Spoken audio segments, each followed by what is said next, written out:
Yes start. मैं एक पुस्तक हूँ कोमा जिसे आप पढ़कर आनंद लेते हैं स्टॉप।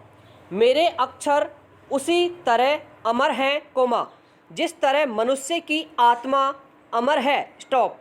लेकिन क्या आप जानते हैं कि मेरा जन्म कब और कैसे हुआ? Question mark para. हजारों वर्ष पूर्व जब मनुष्य ने लिखना सीखा तब मेरा जन्म हुआ स्टॉप। प्राचीन काल में ऋषि मुनि लोग वृक्षों की सूखी छाल पर अथवा पेड़ के सूखे पत्तों पर या सूखी लकड़ी पर अक्षर बनाया करते थे स्टॉप। उस समय तक कागज का आविष्कार नहीं हुआ था स्टॉप। ताड़पत्र या भोजपत्र पर विचारों को लिपिबद्ध कर दिया जाता था कोमा फिर इसे कोई भी पढ़ सकता था तथा दूसरों को सुना सकता था स्टॉप पैरा। इसके बाद मानव ने अपने हाथ से कागज बनाना सीखा स्टॉप। अब वृक्षों की छाल या पत्तियां सुखाने की आवश्यकता नहीं रही स्टॉप। पुस्तकें छोटे और बड़े कागजों पर हाथ से लिखी जाने लगी स्टॉप। जब कई पृष्ठ लिख लिए जाते तब सुई और धागे से उन कागजों को सिल लिया जाता और इस प्रकार बनी पुस्तक पर मजबूत पट्टे की जिल्द चढ़ा ली जाती स्टॉप पैरा। परंतु इस प्रकार से लिखी पुस्तक की केवल एक ही प्रति तैयार हो पाती थी स्टॉप। पुस्तक की दूसरी प्रतिलिपि तैयार करने के लिए पुनः नए सिरे से उसे मूल हस्तलिपि में देखकर लिखना पड़ता था स्टॉप। इस प्रकार जिस व्यक्ति को उस पुस्तक की प्रतिलिपि चाहिए होती थी स्टॉप वह किसी लेखक व्यक्ति को उचित पारिश्रमिक देकर सकी दूसरी लिपि तैयार करा लेता था स्टॉप पैरा। प्राचीन काल में राजा महाराजाओं का जमाना था और राजा के दरबारी कवि अपने शासक की प्रशंसा में छंद आदि लिखकर राजा को सुनाया करते थे स्टॉप पैरा। कागज का आविष्कार हो जाने के बाद छापे खाने की खोज हुई और विदेश में पहली हाथ से चलने वाली मशीन प्रेस मशीन लगी स्टॉप। इस प्रकार की छापा मशीन को हाथ से घुमाया जाता था स्टॉप। पुस्तक के पृष्ठों के अक्षर पहले मुद्रित कर लिए जाते थे स्टॉप। फिर उन अक्षरों पर स्याही लगाई जाती थी और तब उस पर कागज रखकर दबाया जाता है स्टॉप। इस कागज को उठाकर फिर स्याही अक्षरों पर लगाई जाती थी और पुनः दूसरे कागज को मुद्रित किया जाता था स्टॉप। इस प्रकार एक पृष्ठ की 50 या 100 तक आवश्यकतानुसार प्रतियां निकाल ली जाती थीं स्टॉप। फिर इसी प्रकार पुस्तक के दूसरे कोमा तीसरे पृष्ठों को मुद्रित करके कागजों पर उनकी प्रतियां निकाल ली जाती थी स्टॉप पैरा। इस तरह कुछ दिनों में एक पुस्तक बनकर तैयार हो जाती थी तथा उसकी आवश्यकतानुसार अनेक प्रतियां बना ली जाती थी स्टॉप। फिर इन पुस्तकों को सिलकर इन पर पट्टा चढ़ा दिया जाता था स्टॉप।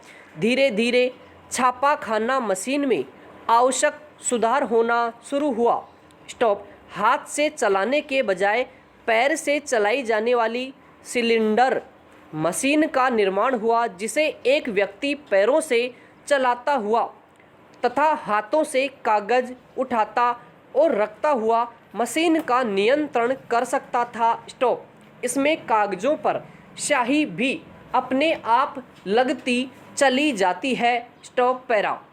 जब मानव ने विद्युत शक्ति की खोज की तो इस शक्ति या ऊर्जा का इस्तेमाल छापे की मशीन को चलाने में किया जाने लगा स्टॉप।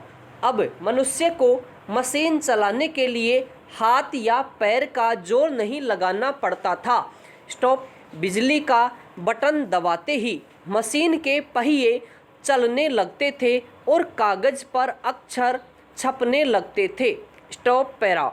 20वीं सदी में ऑटोमेटिक प्रिंटिंग प्रेस का आविष्कार हुआ। स्टॉप। आजकल अधिकांश रूप से पुस्तकें इसी तरह की प्रेस पर ही छपती है। स्टॉप। इस प्रेस में 500 या 1000 अथवा जितनी प्रतियां छापनी हो, उतने कागज लगाकर रख दिए जाते हैं। स्टॉप। मशीन अपने आप उन कागजों को स्वीकार करके छापती हुई एक जगह इकट्ठा करती जाती है। स्टॉप। एक पृष्ठ मुद्रित करने के बाद दूसरी तरफ का पृष्ठ छापा जाता है। स्टॉप। पैरा। इस प्रकार की प्रेस से छपाई करने के लिए कंप्यूटर मशीन से अक्षर मुद्रित टाइप किए जाते हैं। स्टॉप। पैरा।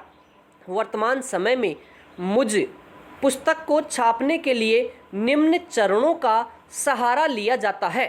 पहला, सबसे पहले लेखक व्यक्ति अपने बुद्धि और मन की शक्ति से अपने विचारों को क्रमबद्ध रूप से लिखता जाता है। स्टॉप। इस प्रकार अनेक पृष्ठ लिखता हुआ वह किसी विषय की, साहित्य, विज्ञान अथवा इतिहास की पुस्तक की एक हस्तलिपि अथवा पांडुलिपि तैयार कर लेता है। स्टॉप। दूसरा, इस पांडुलिपि को कंप्यूटर पर टाइप करने के लिए भेज दिया जाता है। तीसरा, टाइप किए हुए अक्षरों की प्रूफ रीडिंग या शुद्धिकरण कार्य किया जाता है। चौथा, इसके बाद सभी मुद्रित पृष्ठों को मास्टरपीस कंप्यूटर से निकाल लिए जाते हैं अथवा पुस्तक के पृष्ठों की फिल्म बनाई जाती है। पांचवा, इस मास्टरपीस या फिल्म को प्रिंटिंग प्रेस में सेट किया जाता है।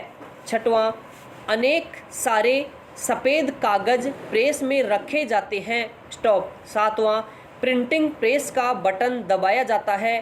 स्टॉप। आठवां, इस तरह पुस्तक के पृष्ठ छपने लगते हैं। स्टॉप। नौवां, इन पृष्ठों को क्रम से अलग अलग करके पुस्तक के अनुसार इकट्ठा किया जाता है। स्टॉप। 10वां, इसके बाद पुस्तक के पृष्ठों की सिलाई होती है। स्टॉप। 11वां, तत्पश्चात सभी सिलाई की हुई पुस्तकों पर अच्छा गत्ता चढ़ाया जाता है। स्टॉप। 12वां, इसके बाद पुस्तक पर आकर्षक रंगों का कवर चिपकाते हैं। स्टॉप। 13वां, अंततः पुस्तकों को बिक्री के लिए भेज दिया जाता है। स्टॉप। इस तरह छपाई और बाइंडिंग की अनेक प्रक्रियाओं से गुजरने के बाद मैं पुस्तक आप पाठकों के पास अध्ययन हेतु आ पाती हूँ। समाप्त।